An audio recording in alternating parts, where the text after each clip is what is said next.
ongea kitu yenye at least unajua something you can defend. Unasema hii imetokea hivi na hivi. Tusikuje tukue lawyers wa mdomo engineers wa mdomo.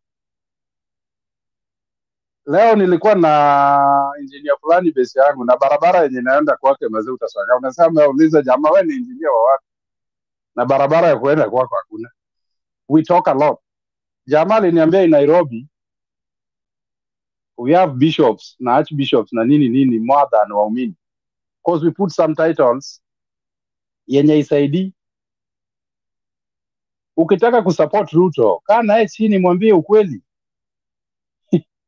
Mwambie gharama ya maisha iko juu, punguza hii kitu inaitwa subsidies. Kama haelewi vizuri, teach him, tell him it's for wananchi. Hawezi nunua unga 300 200, hiyo ni juu. Si ati kukuja kumdefend. You are defending him, you are making him more useless, because haelewi, ajui ni kwa nini Raila akiita watu sahihi mbona wako wengi hivyo. Because people are grieved. Sio time ya kupiga kifua. Ni time yeye angesikia Raila ameenda Jakaranda, kama mimi ni mwadvisor wake, angeongea na aseme mazee, tuangalie bei ya unga kwanza. Angetafuta tu pesa na aseme mazee, unga imerudi to 100 bob. That's the only counter attacking ya Raila, sio kumjibu. Raila has nothing to lose sahi. Wewe you are losing your government. Ndio hiyo legitimacy imeenda, hiyo haiwezi rudisha. Sasa imebaki kubambana na bei ya vitu na people.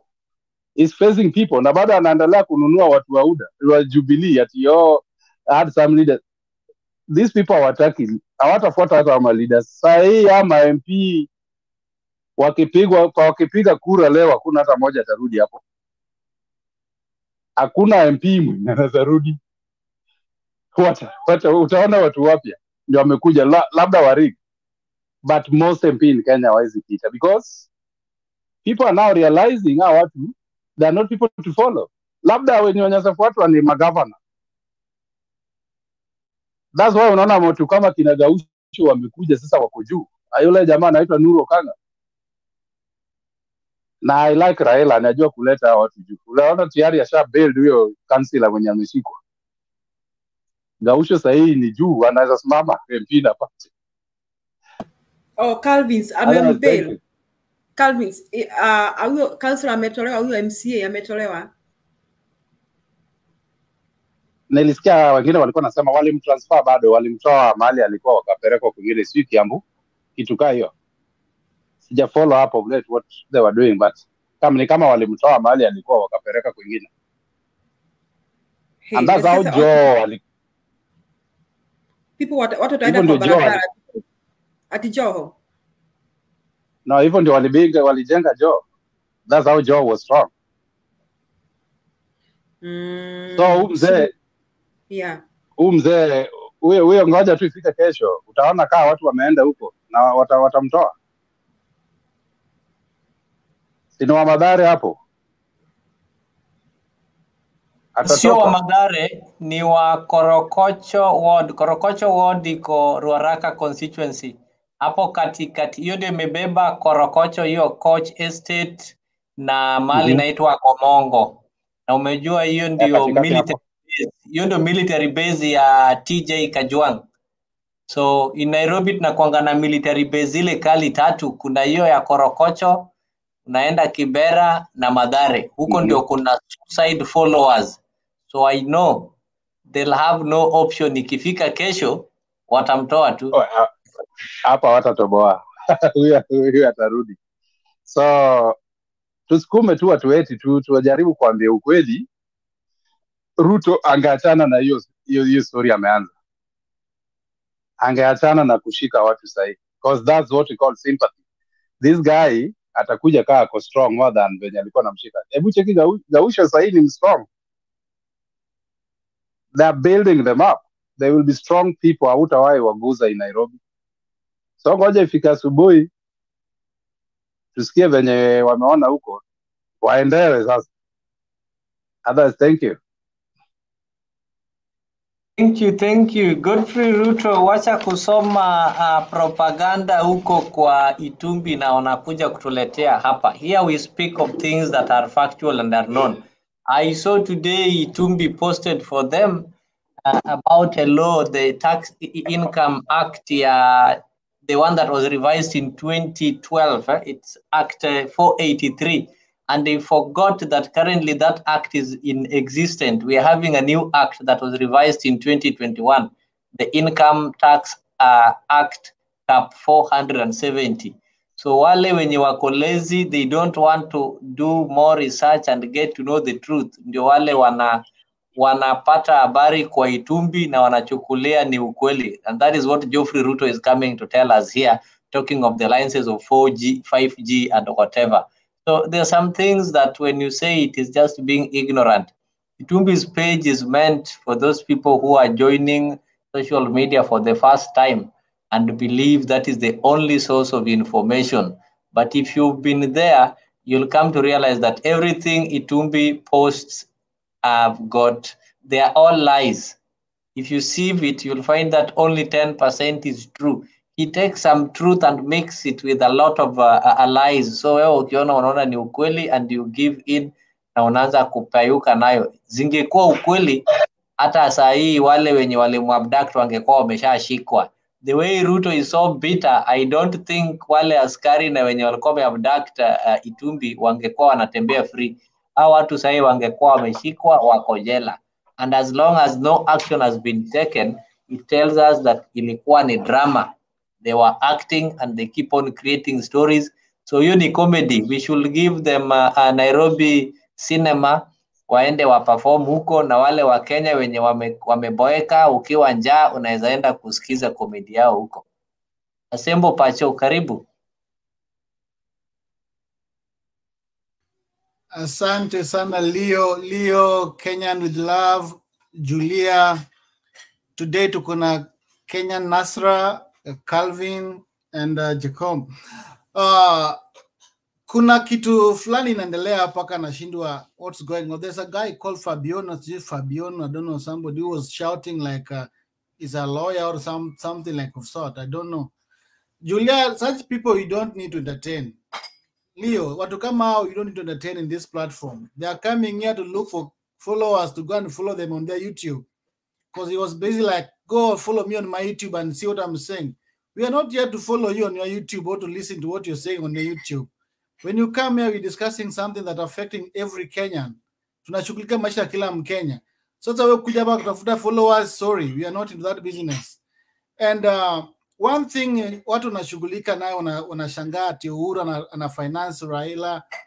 What's wrong with that? He's a chairman of Azimio. He's no longer president. So this guy, if he's putting his money to come to share campaign or to finance the team that he's leading, what's the problem? Ruto during that time with Uhuru, he was campaigning in Central from the beginning. From the second time, he was moving every weekend, going there and praying. And since the God is only living in Central, where he goes there to pray to God every Sunday, there's nothing wrong with the Urus for sponsoring the team that he's leading. So that should not be a problem to them. Then arresting the young guys, the MCAs, is doing a wrong thing. The other day with them, they were saying there's no single day again the police, the DCI will never be used again to arrest people or to achieve political goals. They are doing it right now. So these guys, they double speak. And hiyo mambo yao ya kushika watu, they don't know. They're supposed to go straight away. Washike Martha Karua, washike Raila, washike Kalonzo. Then they watajua ni nini nafanyika. Let them forget about these small guys. These are the show. They're trying to divert attention of the main thing. These guys, actually, Baba was giving up. Baba was giving them chance to rule because Baba mezoea mambo ya kunyang'anywa inakuja.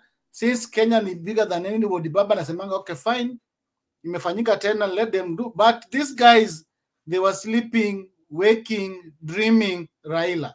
In the morning, Gachagua akiamuka, yule mdesi tulimaliza na yeye. Ruto akiamuka, the Azimio team don't know what they're doing. These guys provoked Jacob. These guys provoked Raila. Raila was giving them a chance to lead.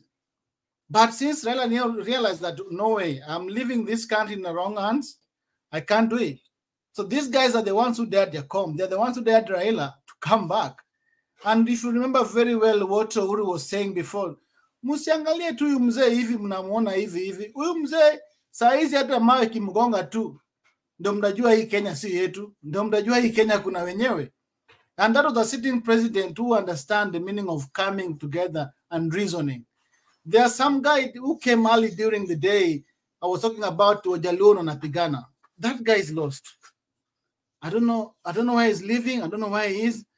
But this war is not about Jaluos. This war is not about Kikuyus. And for the first time, what the BBI was all about was about how can we stop every election tribal wars. And it was all captured in BBI. And thank God, Raila's group took time to come back for these people. And that separated the tribal wars that were being inflicted people with the politicians and the electoral injustices that be done with some few corrupt leaders. So the group of Chebukati are the people we are looking for right now. We are not looking for which tribe voted for who. It's their democratic right to vote for whoever they want to team up the way they want to. Right now, if Julia decide to team up with the Kenyan Nasra and the Kenyan with Love, and me and Calvin and Jackman, we team up together, it's our right to do that. But the thing is that if Julia's team wins properly and fair, we have no grounds to make noise. But if Julia's team wants to make things not work the way it's supposed to be, then that's the problem. We are fighting. What's making us have this problem, all this conversation, is the injustice that's been done before, repeated, and being done again, and will be done again in the future. So this is what we are stopping now, guys. So there's the Fabian guys who are coming and shouting to us here that they're lawyers and they want to know which case was. It was given a simple instruction by Kenyan with Love. Google, you have a phone, I think you have a smartphone. Just log in, check the active cases in ICC and the dominant cases and the stop cases and closed cases. Simple thing. But they can't understand these simple instructions. These are the guys who got power with A, B, picky, ponky solution and formula. They now the government right now, they don't know what to do. They were talking all this nonsense that now they have it, they don't know what to do. So let's not move away from the main point here. We are here because this guy is called Baba. They dared him. They thought this old man is wounded and is gone. Little did they know that this old man still has the strength, and this old man has the influence that nobody can do in this country. And right now they are feeling it. If you look at the body language of Mr. Gachieta yesterday and even His Excellency, these guys are scared. And if you are very careful, if you looked at the crowd on Jacaranda on Sunday, those guys were ready to march. And that pressure, even when they gave it to Baba himself, and Baba had to give a date of 2 weeks, like, hey guys, hold on, we have to tell them, you have to give them time to clean up and move on. So it's no longer about Raila. And even Martha Karua told you guys, this thing is no longer about Raila Kudinga. This thing is about you, about me, who wants a better Kenya tomorrow. Who wants a Kenya that everything can work for everybody equally.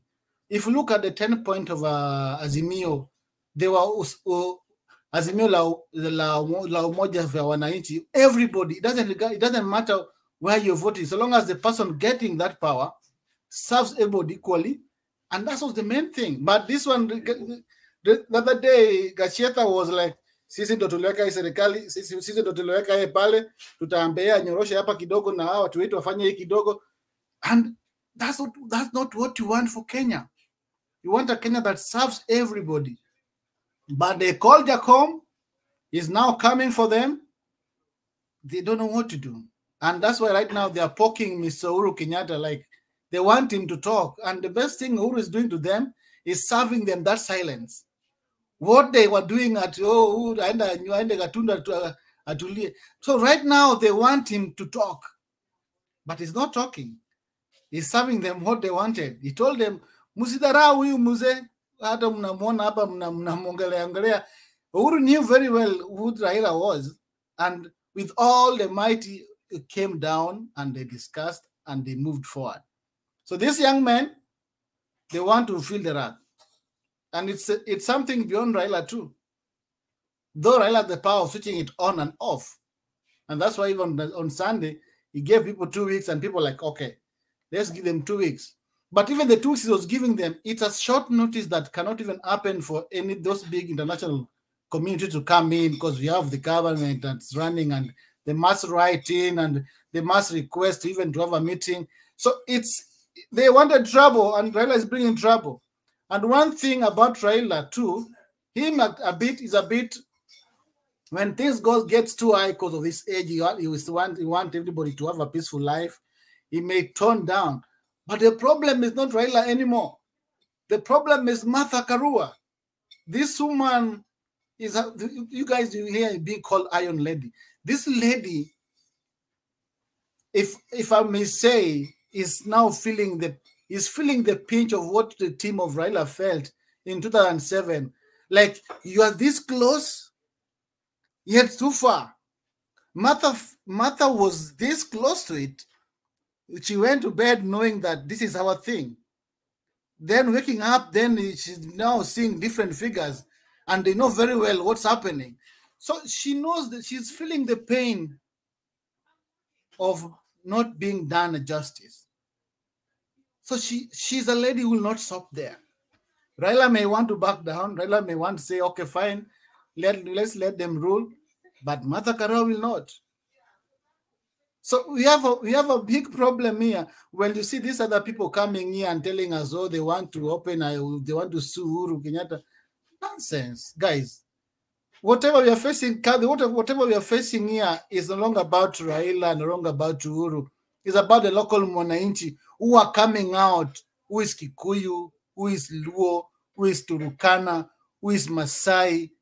Kenyans are coming out. And it's Kenyans who are marching, not the tribes. We're no longer marching tribes. And that's why they really want a tribe that they can really hold on to. And that's why you see they're really into central Kenya, so that at least when this thing gets in a point that they can't hold it, they go to, oh, wale kabila na wapiga kabila hii. That's why they really want to use central Kenya. And I'm really praying, I don't know what I'll do to my people from central, that this Mr. Gachagua and the group, if they can just tell them, please go and pray in Turkana for this Sunday, just go and pray in Turkana, or just go and pray in Mandera, or just go and pray today in a mosque in Mombasa. I think then central people will be safe. But they're trying to use the central people so that when this thing really gets very hot, they'll want to use the tribal situation. They want to bring a tribe in it. And thank God it's no longer about the tribe. So what wetu wa central, musikubali Gachagua akuja atumie jina za mimi ni maumau, watu wadoga maumau watatumika. They are right now, if you're very careful, they are pushing Ndindi Nyoro, they are pushing Ichungwa, yes, Gachagua. They are using the central member of parliament. So these young men who are not thinking. If you're very careful, when was the last time you saw Senator Cheriot responding or coming out boldly against Raila? When was the last time you saw this member from parliament from Rift Valley coming out strongly? They're not. So they're trying to look for a tribe where they'll all do when this thing is getting hot. And so what we do was central, nipia msikubali walitumia central kudanganya tiamu kupigia Raila kura na mlimpigia 2 point something, kitajai pata paka yeye mwenyewe alishtuka. Akashindwa, kumbe inapendwa hivi kushinda vile huwa nafikiria. So msikubali wakati hii vita inaanza wakuja wawatumie nyinyi ndio mkue shield, nyinyi ndio mkuje mtumike kama ile kabila inapigwa. Hakuna mwenye anapiga Mkikuyu, hakuna kabila inapiga Mnandi. Hii kabila ni uchumi mbaya, siasa mbaya na maisha mbaya ndio tunapigana nayo kwa hii. Na kitu kinafanyika ni jambazi ndio amechukua ushukani, jambazi ndio ameingia pale. Ukaona watu kama this lady from Mombasa, kilipiga mtu risasi kikaua, kimeachiliwa kesi. Wengine kesi zao zinaangushwa, wanakuja napewa mpaka kazi ya minister, cabinet secretaries. Jambazi wote unapewa kazi. Na wewe mama mboga mwenye ulikuwa unakimbia ukisema hii asla hii timu ni yetu, unapewa shilingi 500, kwanza inatolewa $25, 25 shillings, unabaki na 475, na hiyo pia unaambia urudishe after 1 week. Hiyo unafanyia biashara gani? Wale mabilionaires watu wanakufa Turukana, chakula ni wanakuwa njaa, wanabeba na mahindi wanapeleka Luo Nyanza penye kuna chakula. Hawapeleki Turukana penye kuna chakula ndakana. So Kenyans, we are not fighting each other at this time, but we are fighting corrupt leaders. We are fighting injustice that will be done. And the people like Chebukati that need to be arrested are still walking free, still having airtime to come to national TV and tell us and to become witnesses and tell us nonsense about what happened when they were approached and there are things coming out. So the thing that Baba was doing is setting the mood. You know, when you're seducing a lady, you don't just come and tell her, you know what, I want to marry you. No, you first get to know the name. The second time, you may want to know the parents, where she's coming from. You set a date. Then the date you may say if you want things that you want to know. You set a mood of getting to know something. Baba is setting for them the mood. And after all these rallies, that's when they'll know that this thing is serious. Right now, they're not feeling it properly, but it's getting worse. And it's going to go beyond Raila. And some are even saying, after 2 weeks, they may go beyond Baba. They may leave Baba on the podium and they march. So how when unakuja hapa kutuambia ati Uhuru nini, we are not interested. If you feel Uhuru kuna kizi nafaa ufungue, enda ufanye mali pengine, but watch the pace. Kenya is really at a dangerous point right now, and we want everybody to walk this journey, not as tribes, but as Kenyans. So usikuja hapa na ukabila ati wewe ni kabila fulani, hii kabila napigwa. Hapa hakuna ukabila. Hapa ni mashamba imetuleta kila Mkenya. Hapa kitu imetuleta ni serikali imechukuliwa na majambazi. Hapa kitu imetuleta ni hata makanisa yenye wanaongozwa na majambazi na wenye hata hawana hekima. So that's what we are doing, guys. We are here to remind Kenyans the purpose and why this thing is happening. The ones who are coming here in the name of Fabianos, I don't know, those guys, let's not entertain such fellows here. I think Leah may talk. I think maybe Julia or Kenyan Love is the moderators now. For now there.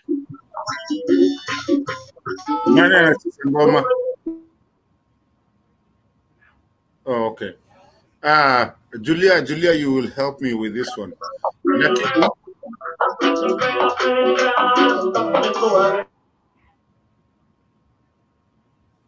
I wanted to say what you just said, Assemble, is exactly what we've been trying to preach in this channel. Is exactly what my sister Ata says, Akifungua says, because I'm about to give her the mic again. Is exactly what we've been saying. This has nothing to do with tribes. Hatutaki kujua weni Mkikuyu weni nini. And I've always said that this is the time, the one time in our country that we've had a time that is a united, where you have Kikuyus, Kalenjins and everything. But again, we have people who are trying to pull us back to go think about that it's a Kalenjin Kikuyu affair. It's not a Kalenjin Kikuyu affair. And we will not go back to that. Or even a Luo affair. We are Africans. We are Kenyans. That is what it is. Reality, let reality be. And that's where we are going. And that is where Kenya is going. Julia, it's your time to talk, lakini sorry, I know maybe you wanted to go somewhere, but I wanted you to say something and then you help me out. Endelea tu. I think kuna watu wajaongea, kuna I think Jackman amekaa sana. Then unaweza alika, pengine utaalika Peter. Okay. The Jackman. All right, Jackman, umesikia venye mama amesema. Jackman ni wewe, alafu tuende kwa Peter.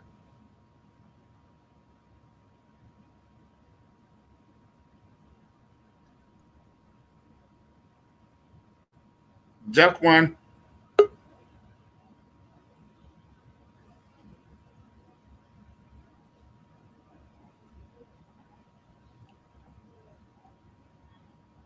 Jackman, do we have you?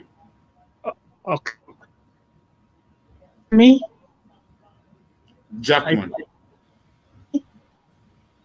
Jackman ka melala. Now, are you getting me? Yes, now we can get you. Okay.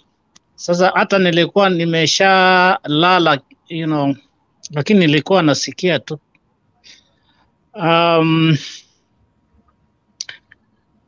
Sasa hata sijui mulimalizia wapi niseme nini, lakini you have a good conversation, I think.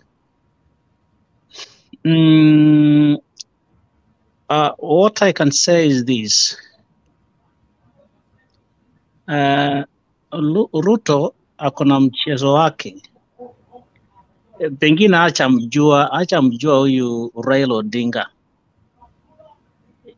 He's thinking that he has known him just because the span of time that they were staying together politically. And pengine anadai yeye amemjua zaidi, lakini pengine hajamjua. That's why he has such a kind of confidence. Yeah.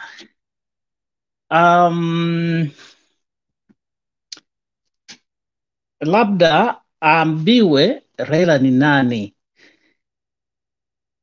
Labda. Another thing is that Kenya yetu watu wanasumbuka sana kifedha. Kifedha watu wako chini sana. Sijui sasa tuseme aje.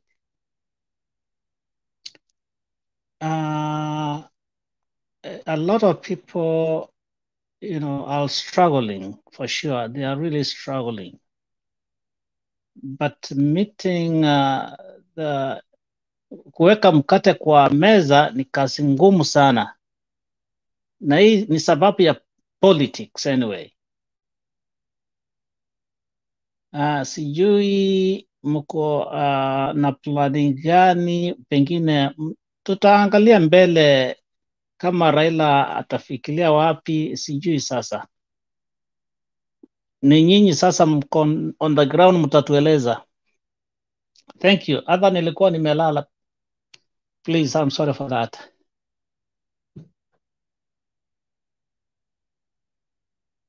Are you there? Yes, Jackman. Thank you. I wish ungetupatia maoni mengi kuliko haya ambayo umetupatia, but that's fine. Mr. Stompike, I see you. Thank you so much, my brother.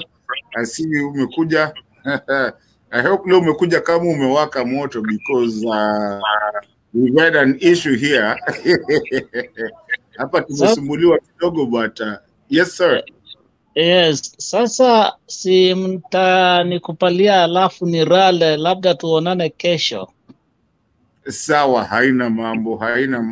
You have a good night and God bless you so much. God bless you too. Thank you. All right, kuna I think thank you. Have a nice one. Thank you. Have a nice one. All right, thank you Mr. Jackman.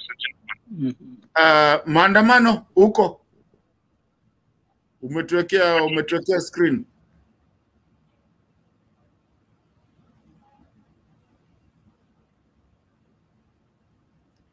Maandamano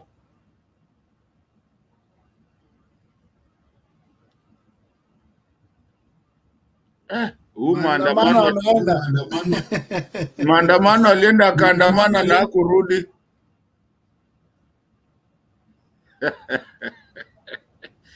All right. Okay, Stone PK.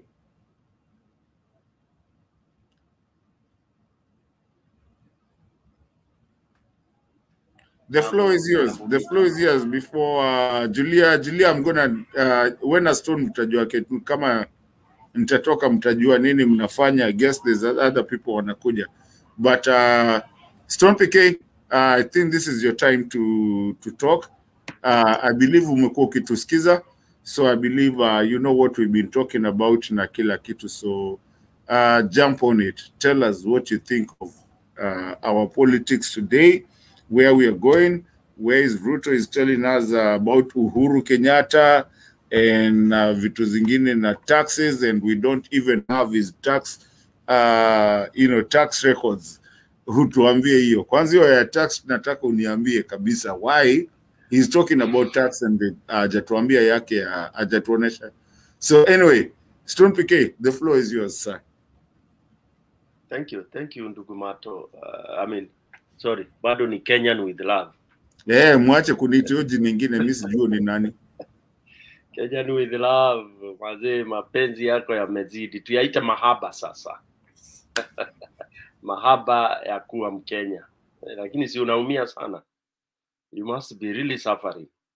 Mpenzi wako anaporwa, anarepiwa, anafanywa madhambi ukiwa unaona tu, na unaambua umeze kule na macho, kula na macho Oh, pole sana. Julia, our sister, thank you so much. Good to see you. Assemble Pacho nyumbani. Na nani? Calvis ameenda wapi? Ama ndio Assemble bado? Calvis ameenda na there is some, nimesikia kuna point alizungumza nzuri sana.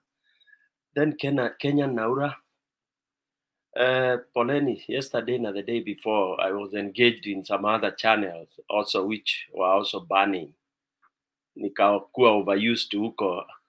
By the time I was trying to come back to this one, mulikuwa mmechoka mkafunga. But the good thing is that the fire, moto imewaka kila mahali, hatujui, we don't know what to do. We can only celebrate. Na tumesema mahali pakichinjiwa ng'ombe, huwezi sema hapata kuwa na damu. So nimeambia watu waache kusema tunaomba amani. Hakuna amani bila justice. I think Kenyans, let's forget about that. Let's not be lazy. Tuache laziness. Tuache laziness. Ruto ameitisha vita. Ruto ameitisha vita. You guys, I don't know who nani aliuzia wa Kenya hii uoga mko nayo hivi. Even in the other TV where I was, people are saying, tunaomba tu Kenya ikae kuwe na amani. Itakuwaje na amani? You guys are really unanichekesha. If you look at the Jacaranda meeting, did you see peace? Honestly, did you see peace in those people? Really? You are lying. Even there's no God that will stop what was going to happen. What is going to happen. God will support what is going to happen. Because God supports the will of the people. God empowers people to do that which is right. Even if it means mimi na Julia tukatwe shingo ndio Mato aweze kudeliver na kuokoa millions of Kenyans. That is supported by God, by the way. Hiyo ni gospel according to Stone PK. Yeah? Because it's God who gives people to kill, power to kill as well. Ama mnasema ni shetani. Shetani alipewa nguvu na Mungu. So indirectly God empowered everybody. He is superior. Ni yako juu ya shetani pia. Anatawala huyo shetani. So guys, we need tuliingia mtoni, tuvue nguo tuoge. Usianze kuoga kama watu wa mahali sitaki kusema unaendaga kuoga na maina wears na maskat. Na unasema you are showering. Yeah? Tuende Ndethes tushawe. Tuende Ndethes tuoge. Tumeingia kwa mto. Na ndio baba anawaambia. Aliwaambia. Baba anaongeanga na mafumbo. Amewaambia hii kitu. Why I'm laughing is because hakuna mtu anajua hii kitu isipokuwa baba na baba. Baba na baba. Those are the two people who know the next step. Ruto hajui, atajua hajui. Hao watu naona wakiongea hapa ati sijui sijui mwanamke. Don't even listen to them, don't debate with them. Anybody who has eyes and saw. Kamkunji mlisema ni trizek, mkadharau. Si tulikuwa tunacheza bano mtaani. Na ule mtu alikuwa anaitwa Shoga zaidi. Shoga ni sharpshooter. Alikuwa akifanya trizek mjaribu ya mchezo bano inapasuka. Hata ikiwa umeweka futi 9 away from you. So basically, kama kulikuwa thermometer ya kupima the temperature, ilikuwa ni Jacaranda.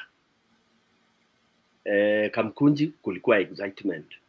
Jacaranda ilikuwa ni tumeamua.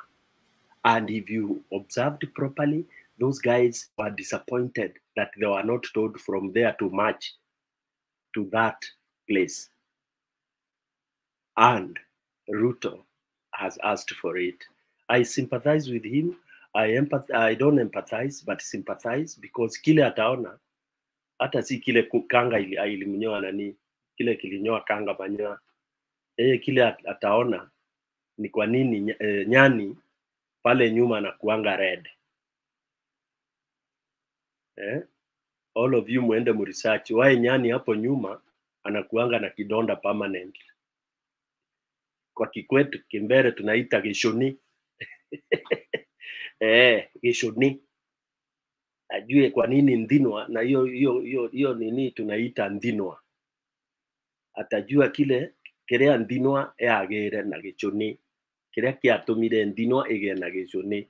Kile kilifanya monkey ama nyani awe na gishoni. It was not easy. It was not easy. Ndinwa ililia, hata ikizaliwa inaenda inapelekwa to go through the ritual of having the gishoni. Anyway, I laugh when I hear people saying and mocking Raila. As I'm saying, unfortunately, Ruto is not of the 90th generation. Lakini is thinking like watoto wa Nyayo, 1990s. And I'm not undermining anybody. But why I'm saying 1990s, these are children who have been born out of Cerelac, wakakuja wakakuta maziwa ya free, wakakuja wakakuta lami, wakakuja wakakuta madirizi naitwa manyanga, wamekuta inchi ni kama London. Sasa ukija kumwambia ati kulikuwa siku moja ilikuwa ukitaka kutoka Dandora kwenda Nairobi unachukua half a day, hata ana habari. Ukitaka kumwambia ati kulikuwa na vitu zilikuwa zinaitwa telephone booth, tunapanga laini kupiga simu. Anaona wewe mzae hakuna kitu unabonga, wewe mzae ni watene, ndio wanatuita zinjatropa. Sasa ngoja reverse call. Ukitaka kudate dem mazee, yani unakuwa innovative. Na dem hiyo simu kama hao ni mademu wadosi, simu ni moja na buda ndio wanga na kifunguo. Yani sasa hao watoi ukiwaeleza hizo vitu, waeleze moja lidunini, hakuna kitu wananyita. So Ruto ameanza kuthink kama hao watu. Because bro ukiambiwa Raila ni daddy, utamuotea mbali. Ni fire. Ni moto ingine noma. Alafu number 2, huyu jamaa aanzishangi kitu hata maliza. Ni kama Mumbere. Unajua kuna watu wengine warriors huwa wamenyamaza unafikia ni mafala. I like talking about my tribe. Because the warrior in that small tribe, it's terrible. If I tell you how many were in Uhuru Park, utashanga. And not Uhuru Park, what do we call this place? Jacaranda. Because we are on top of the list ya wale watu wanakufa, kwetu kuna kufangwa njaa kama Ukambani. Umaskini ndio hiyo. Na si umaskini are people not working hard. It's because resources are stolen and nothing gets to Mbere and part of uko kwa Kalonzo, by the way, Mwingi, that area, coming to this side of Laraka. Why? The country has a lot of wealth, has a lot of money, lakini haifiki kule. Sasa hebu niambie, hao watu ukiwaambia watokelezee, mtu akijaribu kuweka ng'ombe azikai zinakufa na kiangazi, na ukiulizwa mto Tana imepitia huko. Mbere ndio kunatoka stima, all the dams are in Mbere. Huyo mtu si ako frustrated. Ukimwita maandamano atakosa kuja. Ukimwambia bebe mkuki aende State House atakosa kubeba. So what I'm saying, and that's why we have proverbs. Sisi tunakupiganga na maproverb tu. Tunaongeanga na maproverb. Tunakukata shingo hujui ni shingo yako tunabonga juu yake. Saa hii tunakwambia ukienda kwa shamba, ukishaanza kulima, huwa utokelezei kwenda lunch mpaka umalize mbele. Itakuwa mbele, yani hiyo piece. You mark what you have to complete. Raila is Raila. Whatever he starts, mahali ameweka jembe anataka atamaliza. He must accomplish. That is his nature. So, unaogopa. Ikiwa kila kitu akianza, lazima amalize. Lazima sasa ujiulize hii kitu hii ameanza na vile imeenda hivi, itamalizikia kiaje? Na umesikia amedeclare. Afadhali ingekuwa anataka anamalizikia na handshake, tungekuwa tunajua hiyo ni amani. Sasa alikwambia hata kudai, ako ready kudai. Ogopa. Mse, kimbia. Amedeclare, amekwambia hata kukufa niko tayari kufa. He has never said that in his life. Even when he was being jailed by Nyayo, he never said he's ready to die. He always said he's ready to see Kenya through. This time, he's ready to die. But see, Kenya has crossed to the other side. That is lethal. Hiyo ni deadly. Number 2, Raila is very tactical and is hardened. Is hardened. Ni cast, ni ile vile ile chuma. Again nitumie Kimbere. Ni ile chuma inarekedhanga zile zingine. Kimbere tunasemanga chumere rekedhaga ile chienge. Yani it's a chuma that drills other metal. Hiyo chuma ina drill metals. Ndio noma. Kama yeye ni chuma zile zinarekedha ile ingine. What can he rekedha? Ruto is a toy. It's a joke. And that's why I want him to perish. And I want him to perish. Hata asikufe, a perish, aumie, aone. Hiyo real thing happening. Watu wanasema oh hii kitu iko mbali, haiwezekani. Those are naive people. We have shown people videos here. We've demonstrated to them how things are done. Revolutions come the way. Hii ya Kenya inakuja na machungu mengi sana. And if Ruto doesn't take off, in fact, he's not supposed just to resign. He should take off like the Sri Lanka. Asingoje, you can imagine hiyo crowd iende impate mahali. Yeah. So for his safety, he just takes off. Chukue heli na watu kadhaa na madem zake kadhaa na room 350 apeleke Munyonyo pale Kampala. Aanze kuoperate from there. Atakuwa hosted na rafiki yake. Right? The third thing about Raila, my friend, is that when you are about to write him off, what he pulls, huwezi kuireverse. Na bado hajapull bado. Hii kajagarada bado. But if you read him, if you read his body language, ndio utajua kukoaje.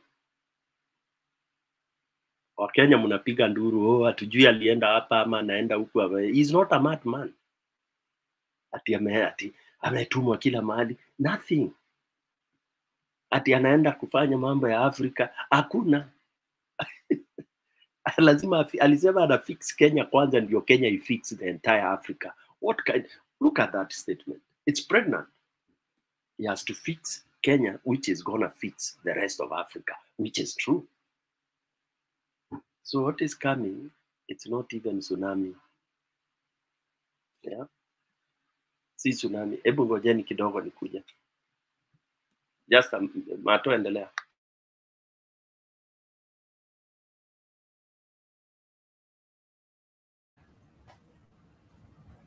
Thank you, Mr. Stone PK. Na kuna mtu hapa ameniambia jana ilikuwa disaster.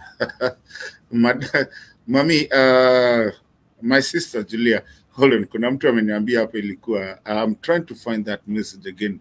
Amesema jana tulifunga show mapema.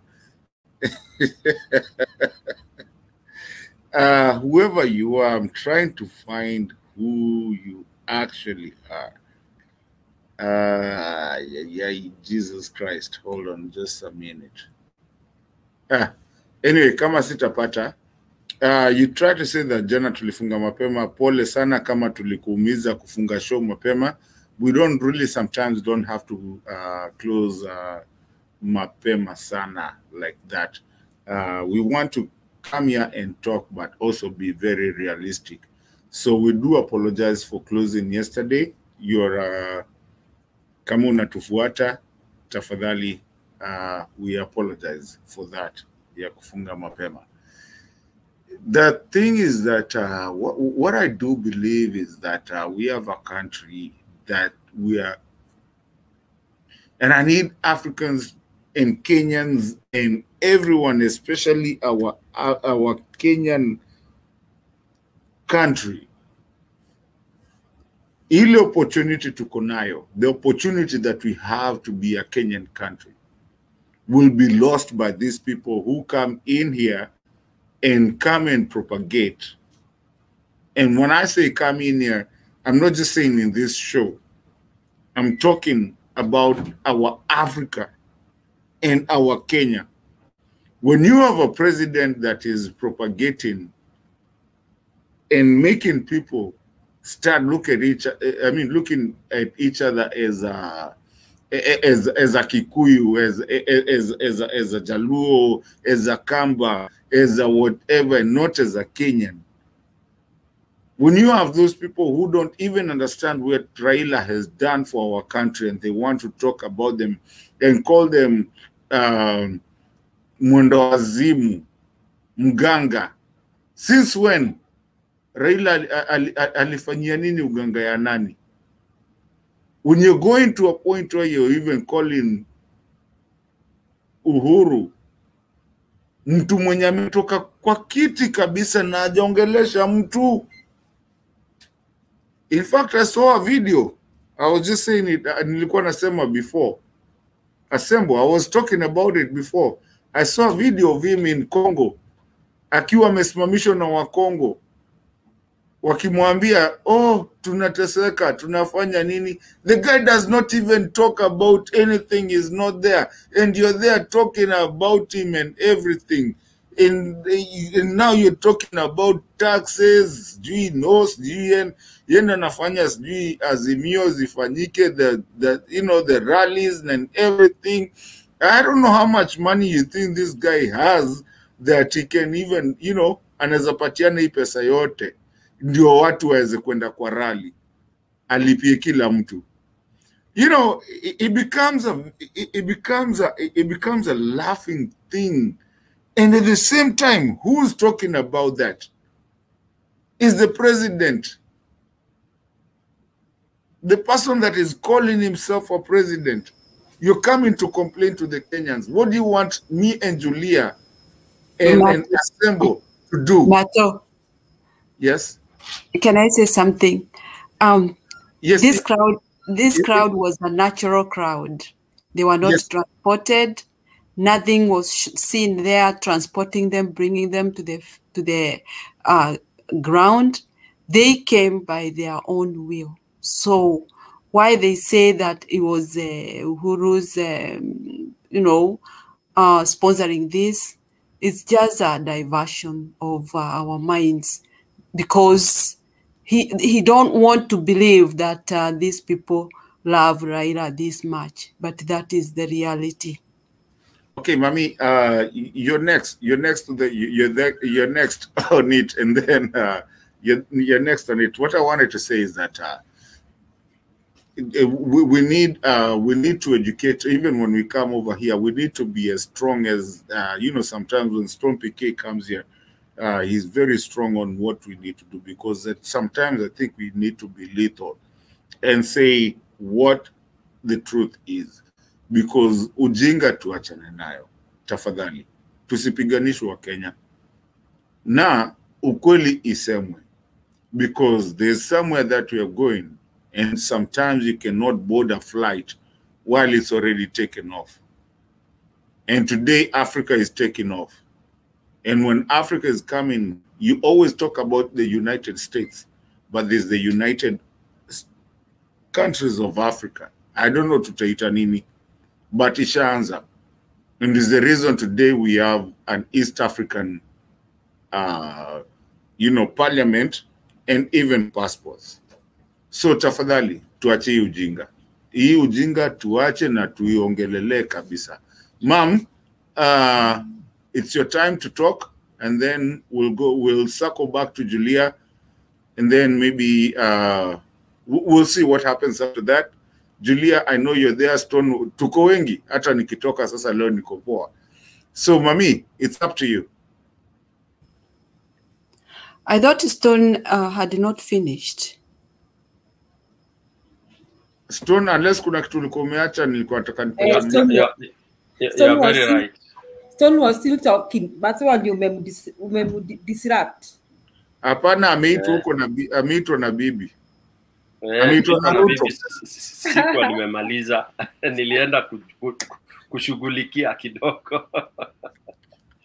Anyway, let me quickly nisibo watu. I know people get bored by the truth, especially the UDA wenye rangi inaitwa manjano, ugonjwa wa manjano. Wakisikia tukiongea wanaumia sana. So basically ningemalizia nikisema where we are, it's not tafadhali. And if you read what was in Jacaranda, I hope niko clear.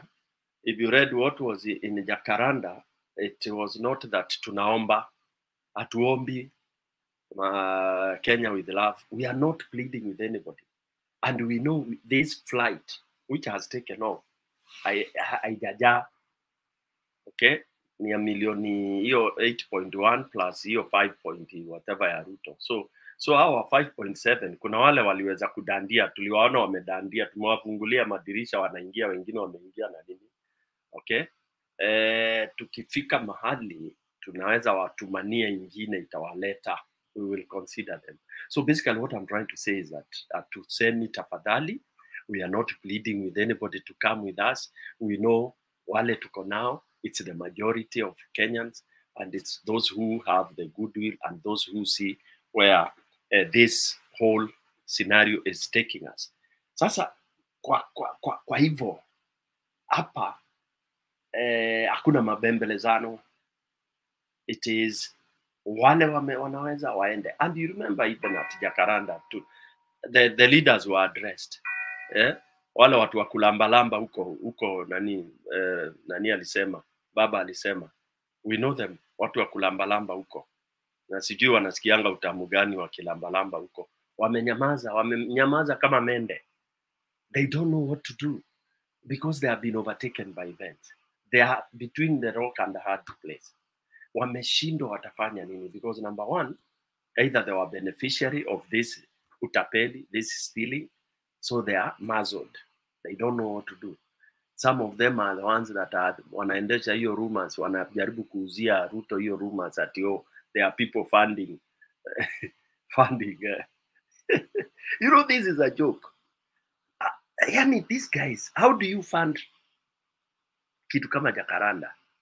Because they were funding their campaign thing. They think Jacaranda was a campaign rally. Kenya with love. Unaona watu vile yani wana ujinga, umamba, yani ukao, ungombe. Jacaranda, was it a campaign rally? We know campaign rallies are funded. Yani these guys, they are so stupid. Na nyinyi watu wa nini Azimio ndio mnataka kueducate in this forum. Na mimi nilikuwa nimesema kwanza tunafungua hii TV masaa mawili, tunaongea na shortwave yetu, tunaongea na code. Kwanza tulianza kuongea na marangi. Tukisema fire kuna ile rangi tunatumia. Kuna ile rangi tutatumia ya kuamua kuvamia State House. State House tutapita nayo mpaka tuanze kukaanga mayai huko. Vile nani walikuwa wanafanya. Sorry. Ni kebo yangu inakuwa inatoka na nini. You know? So the way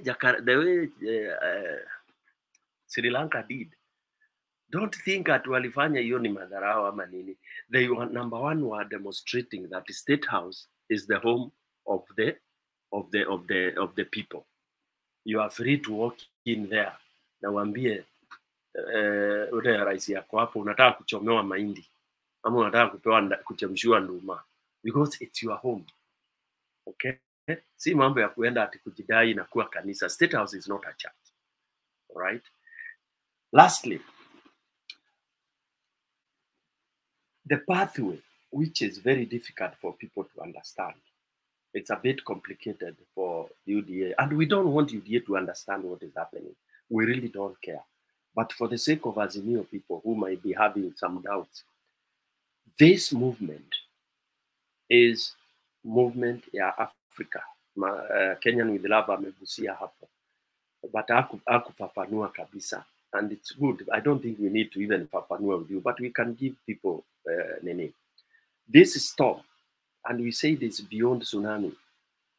Ukienda kutoka kusini, South Africa, the fire is burning. And what is the call? The call is One Africa. Okay? If you listen, and Ramaphosa is going, by the way, because he's an imperialist, he's a nifala. Huyo ni kama Ruto anaenda. Okay? The call, and the people have agreed. How on 23rd of March, they are freezing everything in South Africa. So if you have business you are going to do in South Africa, usiende, postpone it until after that. Because on 23rd, they are freezing everything. They are freezing everything. When they say everything is everything, there's only ambulances that will be working and firefighters. The rest, itakuwa frozen. Kama vile COVID ili freeze dunia mzima. What does that tell you? Because they want to remove that government. And their call is Africa is ripe now to unite. And how can Africa unite when you have leaders who have stolen election? Self-installed leaders. Can those self-installed leaders agree to have a powerful country? No. They want to have their piecemeal countries. Wagandamize wananchi wake. It's only patriotic and Pan-African leaders that can have that rallying call, that know the strength, the strength that Africa can have. If at all the leaders that are chosen are the ones that are ordained, if at all the leaders that are chosen by the people, you are ordained, then definitely it's gonna be very, very a powerful continent. So as I'm saying, the wave is from the south, it's coming. If you look at West Africa, fire is burning. If you look at this side of Ethiopia, Eritrea, Eastern, huku North Egypt, DRC, hiyo itafunikwa tu na hiyo nini, boom. And that's why they want the epicenter. The epicenter will be a place called Nairobi, a place called Kenya. That will be the headquarter of your mother of all. So this thing must work. That's what I'm trying to tell people. Wacha kuuliza inakuwa ati funded na nani, bado itakuwa funded sasa. Wacha niwaibie siri. Bado haijakuwa funded. Unaona Stone walikuwa nasema jana kwamba ati somebody was saying that the diaspora are funding this thing. Me, I'm just saying, why are they crying wolf when they don't see the wolf? What about if people decide to do it, to fund, to do the, I mean, assemble. Nyinyi mnaweza kosa kila mtu so $10, so $10. Tuseme tu, okay, I'm not, Kenyans forgive me, I'm not blowing my trumpet, okay? But it is not very difficult for someone living in the US to give $500. $500 is equivalent to 50,000. Mtu mmoja. Ama nadanganya Kenyan with love. It is not very hard, right? Stone, is it very hard for someone living here? It is not hard. $500. Yes. Okay, so I'm talking about one person. I'm talking about one person. So if you just count 100 people only, na ukifikisha 1,000, just $500. I mean, so they are crying wolf that Uhuru is funding this. What about if Uhuru is really decides to fund? What do they do to him if he decides to do so? Watafanya? That's what I was saying. Yeah. Yes, there's nothing wrong with Uhuru funding this thing. because he's a chairman of Azimio. He's no longer the president. He's a normal mwananchi who is feeling the pain of bad economy, who is feeling the pain of bad politics. He's a normal mwananchi, though as a protection of the former president. But Stone PK, I had a question for you. Is it that Raila is fixing the AU and the UN because they're always very fast to come into a country where they want to dictate? He gave them only 2 weeks to come in to probe, to look into it. Is he fixing them so that when Kenyans take, because he told them if you don't come, Kenyans will take action. So is it, can you clarify for me this? No, let me answer that for you. Raila, that was Raila trying to curb the crowd. The crowd was ready to go. That was him trying to tell them, hold on, let's try to fix it. That day was a done deal. Stone PK, if you have another way, because I know that's how it was. That was Raila trying to say that Tulieni. As I said, Kenyan with love, the path is already set. And in my previous submissions some days back, I averted that the objective is not to have maandamano. In fact, this should not be called maandamano. Maandamano is where you go with placards, then jioni mnarudi nyumbani. We are past maandamano. You know, we are the M-Pesa genius. Si Kenya ndio M-Pesa genius. And Calvis amesema, we are genius ya wizi. Wizi tuko number 1 in Africa, hata in the whole world.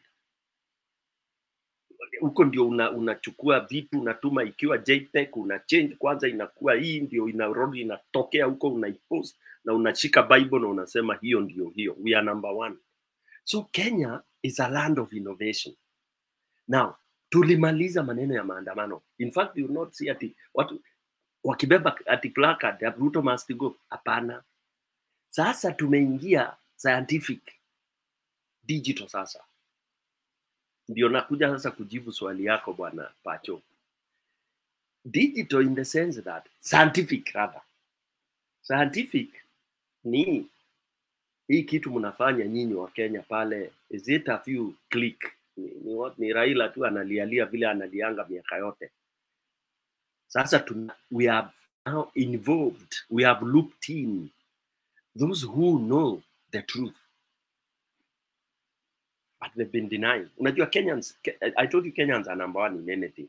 Kenyans ndio unasikia wakisema Raila hajawahi shinda. Because we are idiots. As much as we are genius, we are also genius ya ujinga. Unajua unaweza kuwa genius ya wajinga. You know, top of the range. Yeah? Because we say Raila, unasikia wengine wanakuambia Raila hajawahi shinda. Raila ni mtu ya kulia. Hata na wameongozwa na Dr. PhD holder. Top of the list ya wajinga wa wajinga. Daktari, you can be a doctor of fools. So, Raila, being an engineer, he has looked in those who already know that he has not only won once, twice, or thrice. Because these are the same people who call him, waambia Joe, mzee, with all due respect, tunakulilia. It is not ati anakuwa convinced hapa locally na Uhuru atienda kwa handshake. No, I'm trying to educate doctors of foods. Baba is never extended. Abembelezwagi hapa, anabembelezwa internationally. Anaambiwa mzee, please, tuko na hizi interest. Sasa wewe unaona hiyo itakuwa hivi. Anaona huruma because na yeye ana huruma ingine nayo too much. Sasa ndio ameona hiyo huruma yake inammaliza. That's why he has changed. And then now he has involved those who know. AU, they know he has always won. They know it. Right now, AU knows Ruto stole elections. UN knows Ruto stole. America knows Ruto stole. Britain knows Ruto stole. They assisted in the stealing. The whole world knows that they stole. They helped this guy steal. Now, they helped this guy steal, and yet, ni mediocre. You know, they didn't know he would be so mediocre. Walikuwa wanafikiria watamsaidia, alafu atajiseti vizuri. Lakini naye Mungu ni nani? amempumbaza because hata yeye hana akili ya nini. Unasikia anakuambia at is fixing first year, second year, third year. He's not talking about people who are dying, who are hungry. Anaongea long term. Yaani watu wakisha kufa ndiye ataleta hiyo manini zake, what do we call it, those strategic development plans zake, when the country, half of it will have starved to death. Anyway, so those guys who have been looked in, wametupiwa kamba, hiyo ikawekwa sasa. It has been documented, and it has not only been done verbally, Kenyan with love, it has been written. Baba did not want to announce it, and you are right, he had to quickly tell people that is the step that has already been taken, ndio wa cool down. Otherwise, hiyo maneno ya communicate na hao watu, it was supposed to remain at that level. Then when things happen, there is nowhere, there is no accusation. Hakuna mahali utakuja kuambia Raila did not follow protocol. In short, he has decided to follow scientific protocol way of how to do things, how to stop this, and it has to be on record, and it will be up to precedence.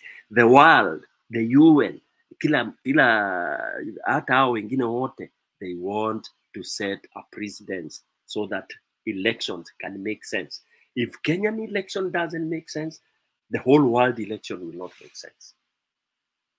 Yes, because it will be used. Kama sasa huko US, walikuwa wametegwa hivi na Republican. They were supposed to pick that and run away with it to bring Biden down for supporting a stolen election. But he became very clever, very swift. He took it now. Yeye ndiye ana hiyo card. Now, and yeye ndiye ana support hiyo. British, they are at pain. Wako hapa na hapa, lakini wamekubali. I had that story at US Senate ime-flip. At the Americans wame-flip. Sasa wanajifanya wao kwa hiyo story ya rigging. And you know they are very good at that. So unajua. That's why they are the superpower. Anaangaliaga, anaona upande ile iko ile, anaichukua, anaipaka rangi inakuwa ni yake. They will be the champion of this. Na utaona. That's why Ruto is finished. Nimefika hapo. Assemble. Thank you. Okay. Sorry. Kenyan with love. Another question before I relax kabisa. If you look carefully into the Raila of today, of the 2 weeks ago, is there that of Raila that when we were growing up of the early 90s, where he could not fear anybody, he will not think before he says something? Is a Raila who will take things head on? And that's the Raila that we're now seeing again, at this the last moment of the weeks we've seen him. Is it that now is it now that he's told these guys that I've been trying to be a good person to bring you guys on board, to understand the diplomacy, but now the Kenya that I want is the Kenya that I'm going for, the one he used to go for in 90s. So Stone, can I answer that? Can I answer that? Can I answer that? Just one clarity. Yeah, anybody can answer that.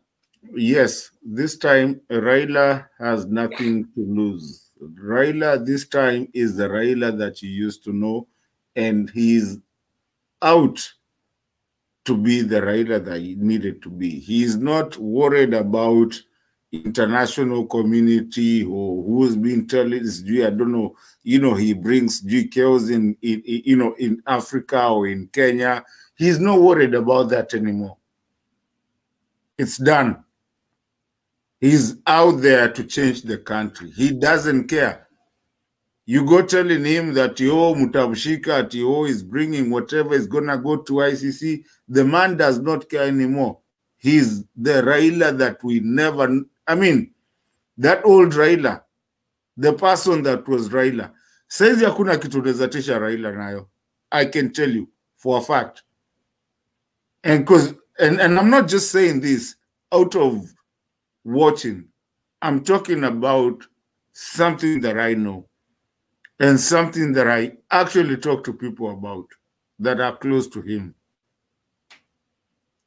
This time, You cannot teach a Baba. You will not teach a Baba. There's nothing that you got on Baba. If ukimtisha na ICC, my friend, he does not care. He doesn't care. Unajua hiyo ndio kitu imekuwa, ndio maana naambia international community, stay away from us. Kenya will decide its way. He doesn't care. You can't teach a Baba right now. At SGO, ICC, sijui nini watakukujia, because that's what they've been holding on him. That okay, you have to be a nice, you know, ukwe mpole, sijui nini, utaweza shikwa na ICC, sijui utaweza fanywa nini, utaweza kuwa nini. Baba doesn't care about that anymore. At his point, he doesn't care at this point. Right now, he wants Kenya to be Kenya and the right things to be done. That is what it is. And I know what I'm saying. Pole. Stone, ulikuwa umemaliza kabla nisitumie. Yeah, Pacho, your question is very good. Very good. You see, this issue of those petty issues, I call them petty and tired issues at the ICC. Nobody has talked about the ICC. Ni hawa tu magwaru hapa kwa comment section. Nobody can talk about ICC threatening Baba. ICC has no validity. There is nothing that is unconstitutional that has happened or is happening or is going to happen.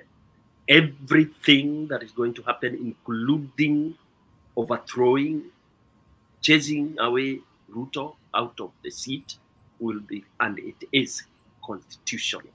One, because you are allowed to go beyond the constitution. So we will cross over to the other side of the constitution, because the constitution, we make it to serve us. He has defiled it. He has appointed, he has gone against it and appointed all thieves, and he has done everything. So he does not obey the constitution. So what does Mwananchi do? Mwananchi sees the country is going haywire. Because Mwananchi has the power is bestowed on Mwananchi, then he donates it. So Mwananchi will take it back. So where will you catch Mwananchi? For chasing away Raila, for running over State House? Utamshika wapi? Wewe mbuzi yako akiwa wanavamiwa na nyang'au kwa zizi, ukuje upige, hata ukitaka kuchoma hiyo zizi ndio nyang'au ichomekee ndani, nani atakuuliza? Ni kwako. That State House belongs to the people. And the people will be chasing a thief who has invaded the whatever. So where will ICC come? And if anybody will be injured, it will be accidental. Itakuwa ni accident too. Just like Mau Mau. Who has been accused about Mau Mau? Ulisikia British wamepelekwa ICC? Ama wale walipigana walipelekwa? Hapana. That is where people don't know. Watu wanasema ati oh, and then I see people, I don't even bother about keyboard warriors ati kuandika ati comment. Those are very naive, and as I say, very thin and lazy thoughts. That Raila he had to think of things to do. When revolutions come, there are always naysayers. When these presidents wanang'atuliwangwa kwa State House, akina Pabo, hata wa Ivory Coast, mpaka akajificha chini ya kitanda, alikuwa anaambiwa hakuna kitu ina happen. Alishikwa kwa kitanda na underwear. Kweli urongo, wale mnakumbuka. Alitolewa chini ya kitanda. Huyu chali Waislamu wa nini? Alitolewa wapi? Alitoka na dirisha. Alitoroka na dirisha yani ya nyuma ya State House. Akachukua gari akapelekwa haraka airport. Mizigo ilikuwa inasukumwa na wheelbarrow huko. Mkokoteni, unajua India huko nchi zao vile zina mikokoteni. Nobody believes when a revolution is coming. Na inapandanga pole. All these small minds who are commenting and saying, oh, those ones, they don't know what they don't know what it is in store. All right? And it is not a Raila affair. That is what people don't know. It is a global affair. It is a new world order too. New world order too. wa New World Order ya kwanza ilikuwa devil worship, hiyo sasa inataka kupinduliwa. Ya pili sasa ni election, where the people must have say, because if the people don't have say, then the world will not have any order. And who wants to live in a globe that has no order? What will US talk about democracy? What will UK talk about democracy? And the tenet number one of democracy is whereby elections are free and fair. If that is not happening, there's nothing, no democracy. So we keep off, we say democracy is BS, and then we design our own. Africa, we go back to how we used to do it. We split into small kingdoms and chiefdoms. Sisi chief wetu tunajua vile kama tunafanya ile monarchy and is working for us. Kwisha, we go that way. And nobody wants the world to go back to that. It has to cross over to that side. And there is always what triggers. I told you revolution, your friend, was triggered by bread. Hii ya Kenya hata si chakula. Ni hiyo wizi wa election. Alafu unaiba election unaenda kupiga kifua, utaona mambo. Back to you, Kenyan with love. Thank you, Stone PK. Thank you, and everybody that is watching us. Madam Julia, thank you so much. Everybody that is watching us. Asembo, asante sana. As we move on, there's someone on the comments section, and this is a personal thing that I want to ask him. Somebody called Travel with Fred. If you are the person that actually kama ndio ule mtu nadhani uko, please kubali ama uniambie. I think you're the one that makes flights for people when they're traveling from the US to Kenya. I think you might know what I'm talking about. If that's you. I've been trying to look and make sure, because, you know, with this channel also you meet people. But that was just something that I wanted to throw out there. It has nothing to do with the conversation. Travel with Fred, please answer me if you can. Other than that, no, we are not going to let our country, especially when we are at a place and so close to a place of getting out of this thing that we've called third world for so long. Kenyans, are you tired of being called a third world country? Africans, are you tired? You talk about United States of America. Everybody wants to go to the United States of America. Do people really understand what United States of America means? That is Wyoming, all the countries, actually, it's countries. They used to be countries. States, country. But they are together. Are we going to be called as Africa a third world? Yet we have everything. And when we have that chance right now to actually impose to be the people that can actually be the hub,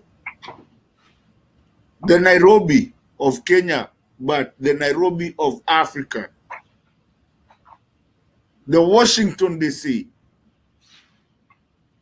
are we really going to let it go because some people here want to make money and be cartels and run away from all the things that we know they've done against the country? I want us, as we keep on conversing, to really ask ourselves if this is what we want to do. And are we going to be divided? That I talk about a Kikuyu. Why should I be talking about a Kikuyu? Why should I be talking about a Kamba? Why should I be talking about a Jaluo? Why should I be talking about things that don't even make sense? Why would even Ruto come out and say things that don't even make sense? I need us to really start looking at ourselves and understand where we are and mahali tumefika. Kenya Nasra, najua tuko nini, tuko Somali leo. Tafadhali tupe. And then Julia, I can't add anyone. I'm trying to add. Saidi yangu inanikataa. Kama unaweza patiana link, I can see people asking for link. If you can do that, and we can add some people. My side, I think, is working inanikataa. So Stone Piken uko na Stone Piken uko na admin eh? Nimeweka hapo. Oh yeah, Stone anaweza add. Mimi nataka kwenda kulala. Tutuonane kesho. Usiende you're next. You're next. Niko job. Hata mimi niko job wewe. You're next. Mpatie aongea ndio aende akalale. And here it is 10:30. Okay, umepewa. Yes, okay. Poleni. So mimi sina mengi. Nashukuru Stone PK, Kenya Nasra, Kenyan with Love, and all those who have joined here. Sijui yule mwingine alikuwa hapa ameenda. Alikuwa nani huyo? The gentleman who just left. What is his name again? Assemble. Assemble, yes. And also Calvin talked very well, I think, and Leo did a good job. I think we have to remain steadfast. The thing is that Baba is fighting for us, for Kenyans, and I think, like some of us have been saying here, saizi hakuna maneno ya ukabila. Ama Stone PK, we are not feeling like Kuyus, and we're not looking at people as Luos, ama Wakale, ama ni. We are looking at ourselves as Kenyans. That is what we are looking at. And hata si chuki, some of us have been coming here like kuna chuki. It is just that we are asking ourselves what is the right thing for our country. And then we cannot go on and bury ourselves on the sand and say that we don't want to see or realize or accept that kumekuwa na electoral injustice. Now, things must change. We cannot just go on like this. Lazima maneno ibadilike.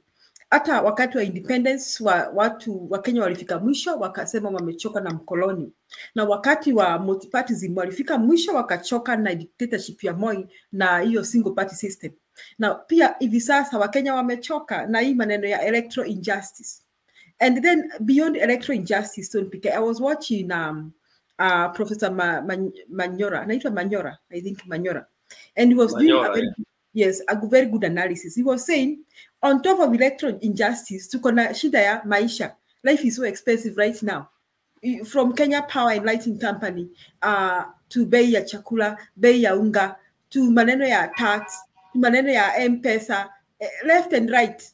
I mean, now he was even asking that if the government was wise, wangepunguza bei ya maisha, I mean, the cost of living, just to try and minimize this kind of stress yenye iko kwa Kenya. Now, so on top of electoral justice, to add salt into injury is that maisha imekuwa ngumu sana. Life is becoming unmanageable in our dear motherland.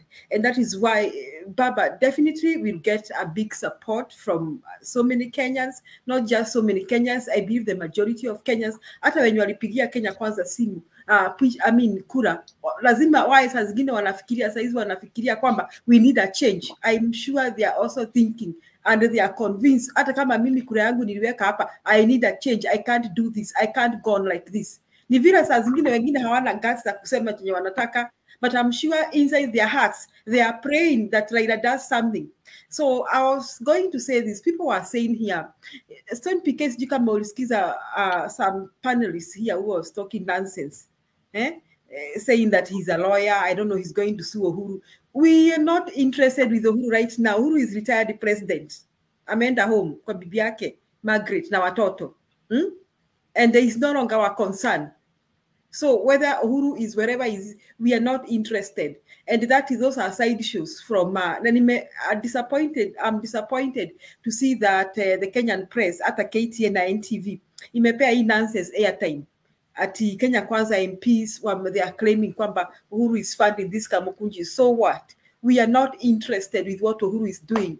We are interested in the change that we want in this country. That is what Kenyans remain focused on. So what I'm trying to say is that these people kind of trying to demean the Jacaranda rally, the Kamukunji rally, and what Baba and Mother and Kalonzo and the others are doing, they should have looked at the change of language, even by someone like Mother.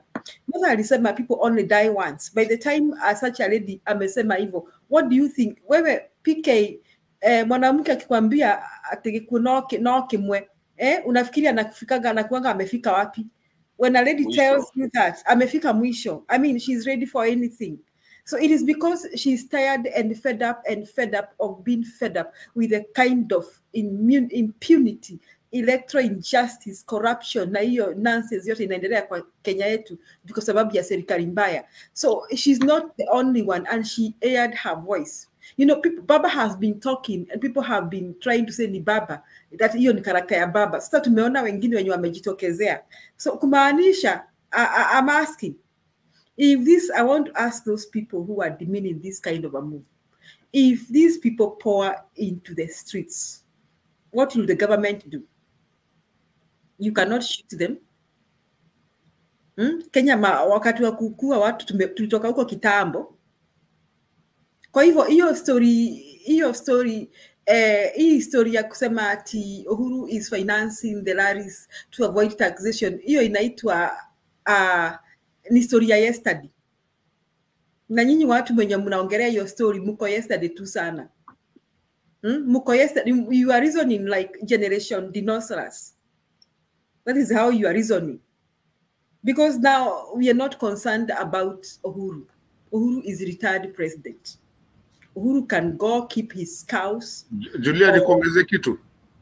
Okay, let me finish Kenya. He can go keep his cows. He can go raise his chicken. He can go sell matumbo. Ama weke butchery. We ain't care no more. If he doesn't pay tax, mpelekeni kotini. Me, whether Uhuru pays tax or he doesn't pay tax, I have bigger problems than Uhuru not paying tax. I have bigger problems. Me, kama mwana Kenya, we are all asking ourselves, how will our children go back to school? How shall we pay our fee? We are asking ourselves, how can you take my money? That because I'm transacting with M-Pesa. Bona uniongeze bank levies ati nianze kulipa ati just because I have some 10,000 in KCB. Alafu nikienda kwa hiyo nikusipati 10k napata 9k ama 8k. I have bigger problems. I have bigger, as kama a Kenyan, I'm asking myself, how will I pay for tokens? Nikilipa token ya 1,000, mnaniletea token kichache. Unaona? And I'm asking myself as a Kenyan, sasa niwache kutumia stima, ndio nianze kutumia mafuta ya taa. I'm asking myself, kama natumianga unga packet 2 ama packet 1 kwa siku, how will I afford 300 bob every day for my dinner?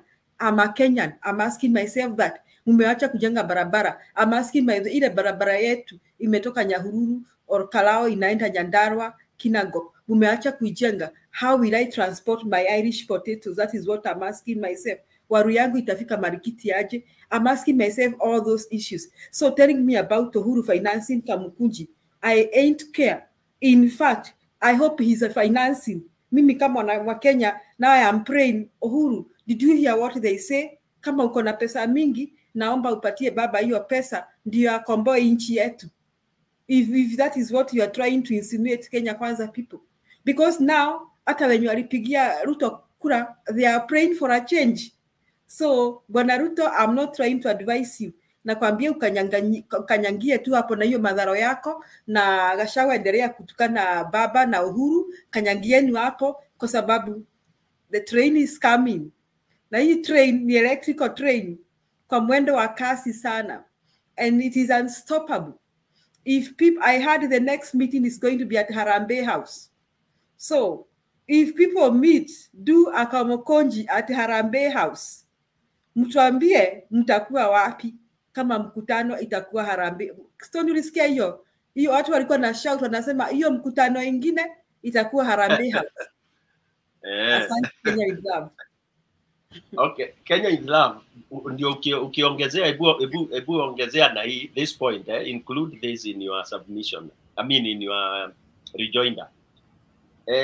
Kuna watu wanauliza, and then you give me time to also come in. Have you ever asked yourself why these rallies hakuna polisi? Can you give your thought before I come in? I don't want to comment about that question. Okay, wait before Kenyan. I'm not gonna give a thought on that one. I'm gonna give an informed. Kenyan in love. What's I say make it? Ati hakuna polisi. Me, I want to respond to these people Stone PK. First and foremost, tulitoka huko kitambo. Unaona, that is why we fought Moi hard. You see, so we left the things of policemen intimidating people a long time ago. The other thing, let me ask you, which policeman is ready to go to jail, wherever, for mass killings and all that? I'm telling you, if people decide to have their kamukunji in Harambee House, iyo kamukunji itafanyika. The only thing that will happen, people will shut their businesses because nothing will stop that meeting from happening. Because the police will do nothing. The police will not harass anybody, will do nothing. That is what these Kenyans who are asking this kind of questions should now understand the era at which we see Uganda, Kenya see Uganda, Kenya imeenda mbali sana, because these people are exercising their constitutional rights, and we now understand our constitution 2010. We know how far we can go. As long as kuharibu mali ya mtu, you are not interfering with another person's right and freedom, people will do that. And you see, let me also say this, these people who are going to spill out on the streets are not going to harm anybody, because Raila amejua watu wamesema wamependa kumlaumu kwamba ati watu wake ndio wanaharibu mali, sijui wanafanya. They will not touch anybody's property. They will not touch anybody's property. But still nobody will stop them. They will be unstoppable. Kwa hivyo PK, hakuna polisi itakuwa anywhere. No policeman will dare interfere. That one I can assure you. Asante. Sorry, Kenyan with love. And the jibu hilo swali. Julia, first of all, wacha nitoke mbali kidogo. First of all, if Uhuru financed the Jacaranda meeting, and Uhuru is financing anything, actually, he's the most patriotic person in Kenya. It's his money. So why are you worried about kitu yenye Uhuru ana finance? Sie ndio anafanya. If I have the money to finance and I finance it, so what's the problem? Ni nini shida iko wapi? Sini yake, ni pesa yake. Wewe ndio president alafu unakuja kusema Uhuru amefinance. Na wewe ndio uko na pesa ya taxes ya wananchi. So kama kuna mtu mwenye anaweza finance kitu kama hiyo yenye inaweza saidia Kenya, so why are you complaining? Ni nini? Kwani kuna pesa imechukuliwa hata kwa serikali? So let Uhuru do what he has to do. Kama niende alifinance, okay, niende alifinance. So what? Aliomba loan? Ama alichukua Hustlers Fund? Ndio akaitumia kwa kwenda kufanya ni. You know, it's a funny thing. It is such a very funny thing. But one thing I will tell you to answer your question, Julia. First of all, and this is not something I wanted to say, but I will tell you, and I know what I'm saying. The military and the cops and the police are not in this thing in any way. That's why if you realize in Jacaranda, the police were nowhere to be seen. And it all went okay. No one, hakuna mtu alienda kuguza biashara ya mtu, because the thing has been that watu wakienda ile kitu wanajaribingi kupropagate is that watu wakienda sijui wataharibu biashara za watu. Biashara gani? Na hata hatukuwa policed. Which one? Gani? The problem comes when the police comes in and starts shooting na kuanza kugonga watu. When you don't have that, the Kenyans will say what they want to say and you cannot stop them. Ruto thinks he can stop Kenyans from saying what they want to say, and Kenyans will not be stopped. And that's why Jacaranda was so big. And it's been rated. They said it was the biggest one hata time ya elections, time yenye tulifanya Jacaranda, it wasn't even that big. This time people did not understand. And you know what the funny thing, my sister Julia? No one was paid. And if you want me to prove you right, hakuna mtu alikuwa amevaa uniform inafanana na mtu mwingine, watu walikuwa wamevaa nguo zao. And if you understand what I'm trying to say, political meetings, most of them wanakuwa wamevaa nguo zenye zinafanana nini because they are paid. This time people were not paid. I spoke to people kwa na hai, si hata tujui walitoka wapi watu. People wanted. In fact, the person that had the biggest problem on that occasion was Baba. Baba was the one that had the biggest occasion because everybody wanted to go to State House. And that's why, my sister, I'm scared of the one coming up, iya Kibera na iogopa. You know Kibera too, the State House iko hapo juu. Watu wanazaamua sasa, baba hata huu tuambii chochote sasa. We are moving. Tumeenda. I'm scared of that one. Hii ya Kibera hii na iogopa. So I just wanted to answer you. No, the police, the military, na nini, they are not even on the side of Ruto. They're on the people's side. Unfortunately, hiyo ni kitu nimesema tu, maybe siku moja mtakuja kuniambia nilisema ukweli. Anyway, wacha ninyamazi hapo, wacha niimalizie hapo. Nani ni Julia, nimekujibu vizuri? Kama nimekujibu vizuri sawa, alafu tupate Kenya. Stone was asking a question, maybe he had the answer. Stone, na wewe si utueleze. Mimi nafikiri the police, me according to me Neto, I don't want to say they are on whose side. Really, I don't care because it's their choice. But what I believe is that they are going to obey the law. And what I believe is that even our defense forces are really disciplined forces. We have gone through a lot in Kenya politically, and they have retained their discipline. So I want to believe that they are still disciplined forces. That is my take. Stone Pick, I don't know what you had in mind when you were asking that. Actually, thank you, Julia. You've almost hit it.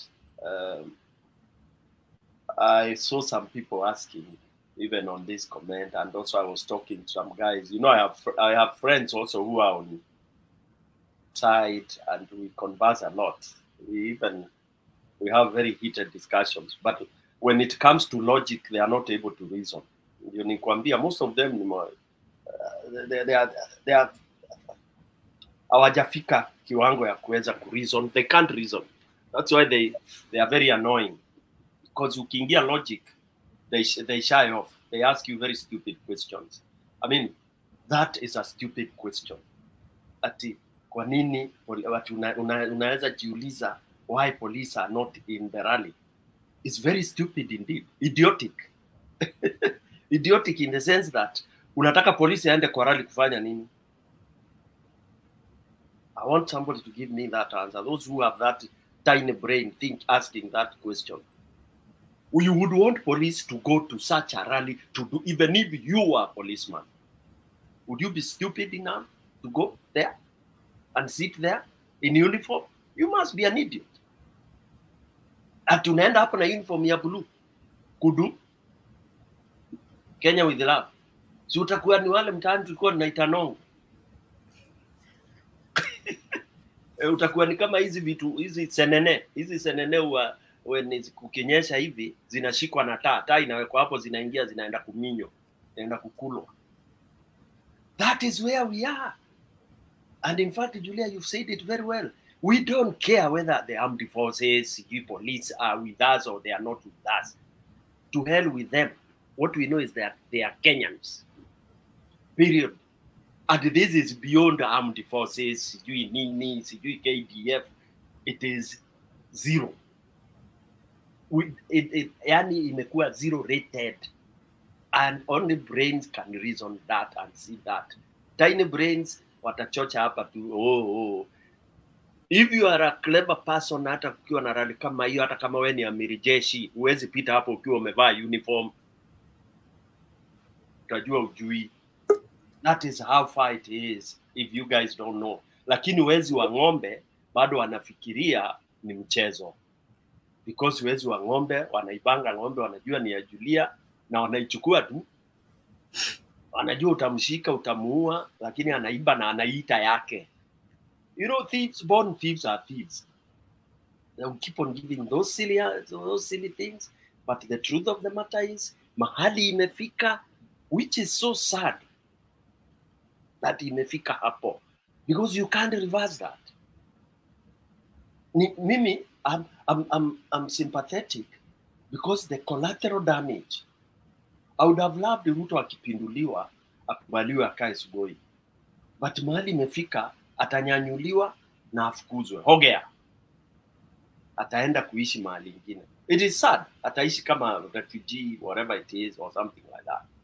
Yeah? Alafu arudishwe huku na sanduku. Kama Amin, Idi Amin. You know, it is sad when you live away from your country. And those are the African leaders who are that stupid. Wakati wawajui when is enough is enough. They don't know. Hata akiwa amesoma, ajui mwisho wa mambo, ajui kusoma mita mahali ikishaonyesha red. Ikishaonyesha red, kurudi to see pale cold inakuanga hiyo gari mpaka ufungue engine imenok. Hii revolution imeshika na imewaka. It's irreversible. It can only be stopped by this man resigning. But being an African na mwizi wa ng'ombe, hawezi, atapigana mpaka dakika mwisho. That's the stupidity they have. You know, atakufa hapo. Umeshavamiwa na mtu amebeba Kalgosta, ila atakublow kwa nyumba, wewe uko na mkuki. Unasema ati wacha niende nionane na yeye mundu humu. So Kenyan with the love. Ujinga kuulizwa ati kwa nini ati polisi hawako nini. There's no police atakuwa karibu na hizo rally. Hakuna police fala. And if you insist in commanding them to go there, they will defy you. Back to you. Polisi hawana haja na hiyo kitu, because there comes a time that there's a time ile ujinga venye tu umesema, you know, and something that you've been saying a lot, a lot in this show, and I've been thinking about it, but maybe it's just that time that, and I'm seeing it happen, because I've been speaking to people back at home, and I really speak to a lot of people, and I realize that even the police are not even there. Awako. And this is something I can say. Miki tunajua kabisa. Kabisa, and I know what I'm talking about. And Stone, I've always said, there's 2 certificates sitting somewhere. And they were taken by the military. But anyways, I want to appreciate everybody on the comment section.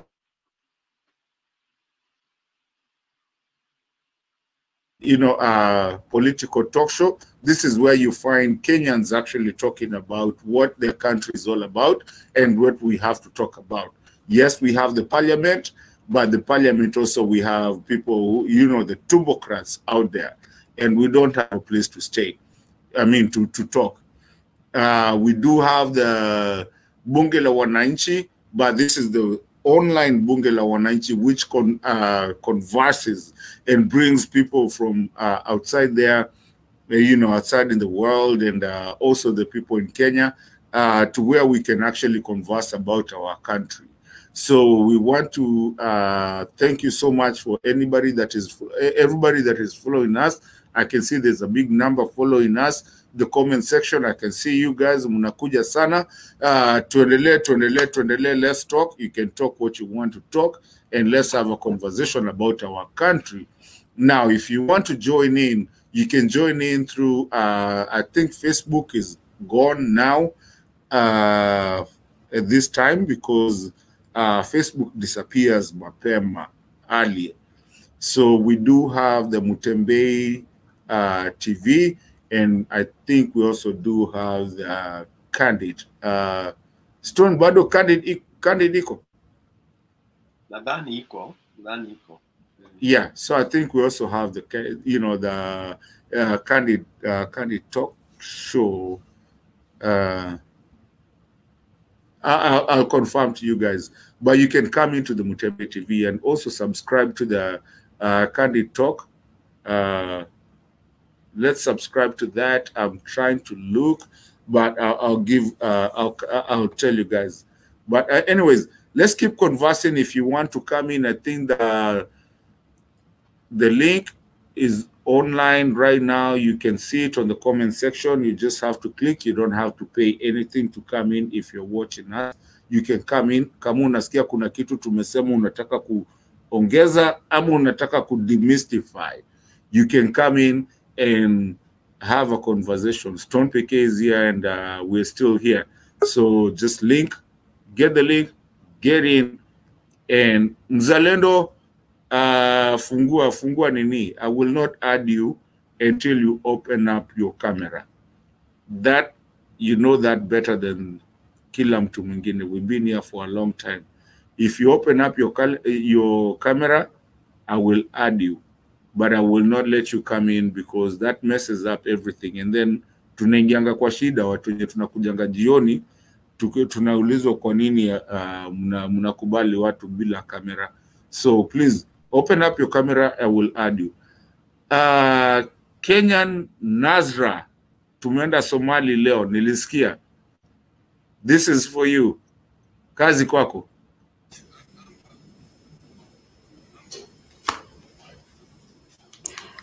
Thank you, Kenyan with love. And I'm sorry I misbehaved. I interjected when you were talking, but I just felt like I wanted to say that to get out of my mind.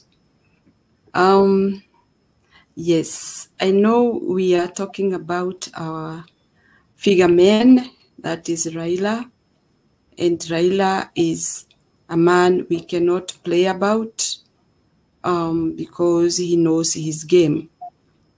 We have seen him, and as far as I'm concerned, there are people who really don't, first of all, think what they are saying before they say it.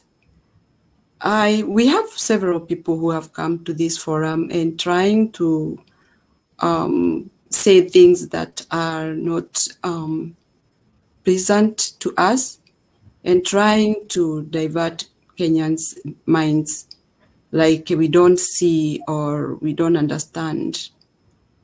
When you see such a crowd and you start telling people that it was sponsored, you wonder, how was it sponsored with all what enthusiastic energy they had, and imagine how long it could take for somebody to do such kind of organizing people to come being sponsored.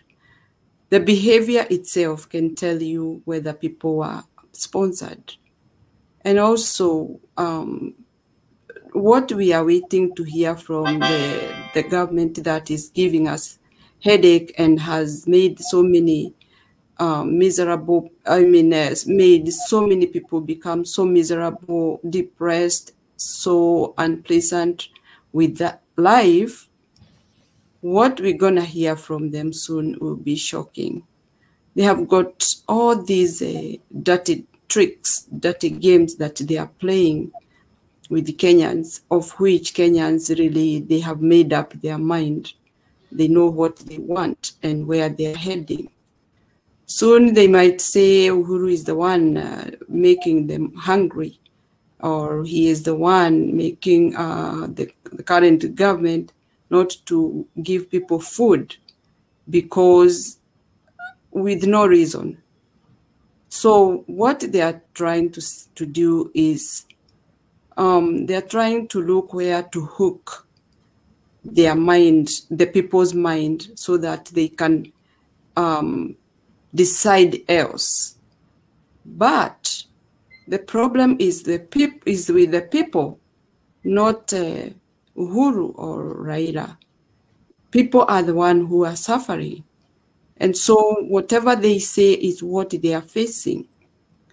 When they talk about police not being in the crowd, the police have got their mothers, their parents who are at home, their relatives who are at home, going through what other wananchi is going through. So the police is only that because they will be given order. It is also unheard of that they can brutally attack these young men because of what they are doing, which is not evil, it's not a crime. They have a right to do what they are doing because they know the reason and they can give you a fact why they have to do that. Those police, they know that people really are going through so much. They are suffering. They are getting nowhere because of what is not being, the service that they are, wananchi is not getting. So the police are human beings. They understand totally their country the way it is. Unless they will be forced and other people stand by to check whether they are doing the right, what they are being commanded, police will not attack people who are just controlled, people who control their behavior, people who are not ready to be in violence. So what will it be to use the police whereby there are no violence?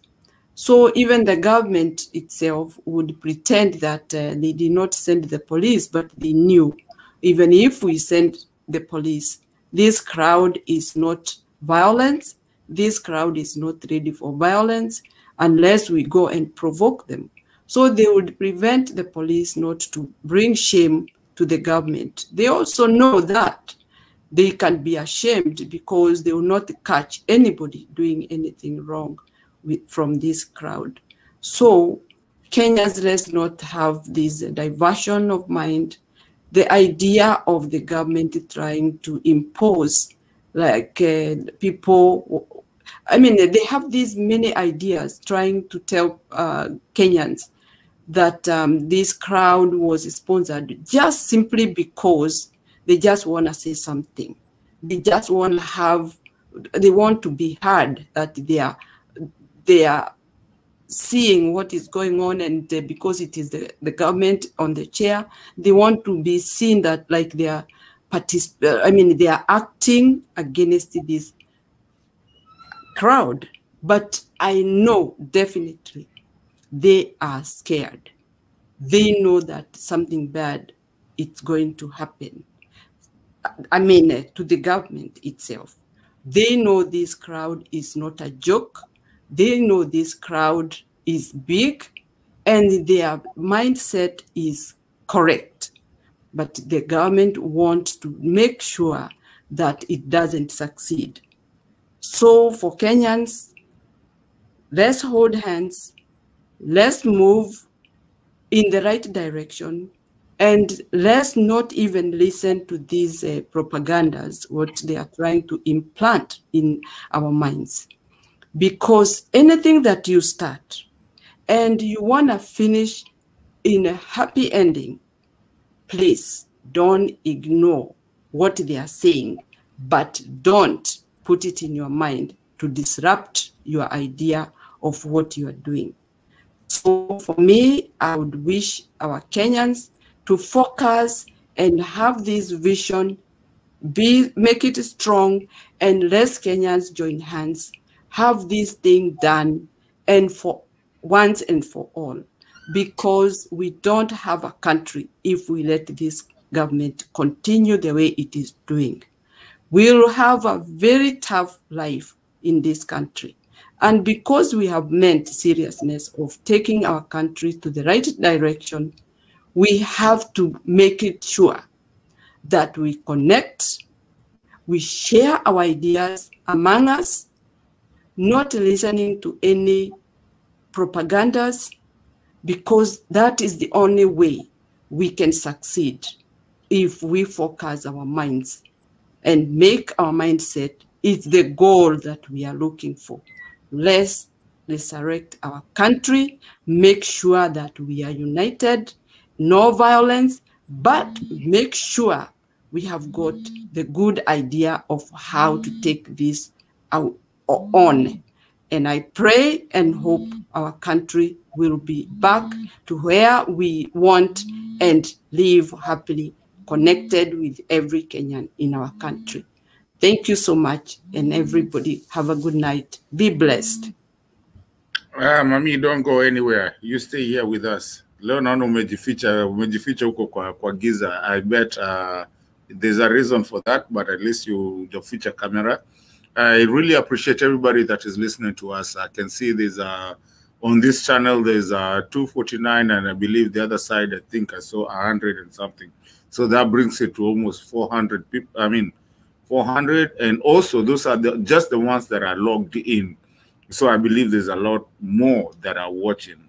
And one thing I want to let people to understand in this channel is that there's a lot of people, influential people that actually listen to us and support us.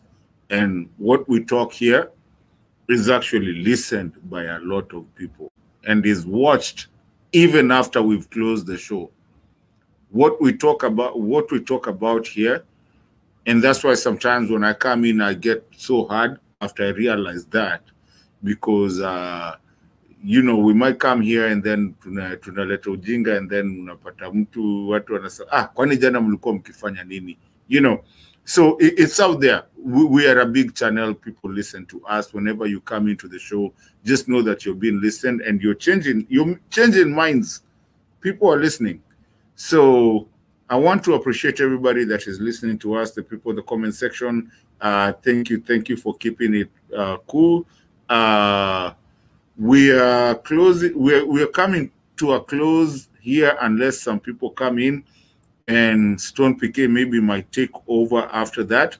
But again, okay, Stone PK says no. But Mr. G, this is your time to say something. Mami, tutafutie ile stanza yako ya kwanza yenye unatutafutiaga, ndio tukipatia Stone PK the closing remarks. Everybody will have a closing remark, and then we close it all. Mami, stanza nitafutie tafadhali. Mr. G. Okay, thank you, Kenya. With love, Stone PK, Kenya, Nasra. I greet you guys. Nimeona Mzalenda na comment baada hajafungua curtain. I need him akuja hapa tumgonge kidogo. Okay, there's the issue that you raise of police, issue of police. I saw people, they were sent. Ruto alituma watu pale. But the same way Stone amesema, hakuna kitu alifanya. Na hakuna kitu anaweza fanya. Because they know, sasa si time ya mchezo tena. Hakuna vile watu wataweza tumika. This government wakati iliingia, is the same government ambayo ilianza kushika mapolisi. Hao mapolisi wenyewe kiashiki kwa fungulia kesi kwa walikuwa wanaua watu, sijui walikuwa wanafanya nini. So hao polisi pia, as much as they respect him as their commander, but mambo ya kusumbua maandamano kama watu wa Raila, sidhani kama wataingilia hiyo kazi tena. There's something that I heard you guys talking when I came in, the issue of Raila. I just want to add in something small. You know, Ruto anajua tu a part of Raila. Hajajua Raila ni nani. He just know him just a part, kidogo tu, a small portion. But I think those guys ambao walikuwa hapo ma 80s, ma 70s, ma 80s, ma 90s, early 90s, they know who Raila is. And right now, the same way mmesema, right now, this is the time sasa Raila anakuja, anajitokeza mwenyewe. You know, Raila, for the small knowledge I have, ni mtu ambaye amekuwa akijaribu kuprotect his image. Amejaribu sana kuwa accepted na watu wengi walikuwa wamemkataa. Western countries zilikuwa zimemkataa. But now, Raila wakati amekuja hizi ma 20s, hizi akiingia sasa, ni mtu ambaye amejaribu kuprotect his image. Amejaribu kujileta ani awe acceptable na watu. But I think imefika wakati ameona ni kama effort haiwork. Sasa amaamua kurudi Raila yule ambaye alikuwa. There's a time ambao the same Raila alikuwa associated na COP ambayo ilikuwa inataka kufanyika in 80s, around 80s, and yet Raila mwenyewe hakuwa kwa hiyo group, but he was associated with it. Ask yourself, kwa nini alikuwa associated with that group? Kwa sababu ile stand ambayo alikuwa nayo that time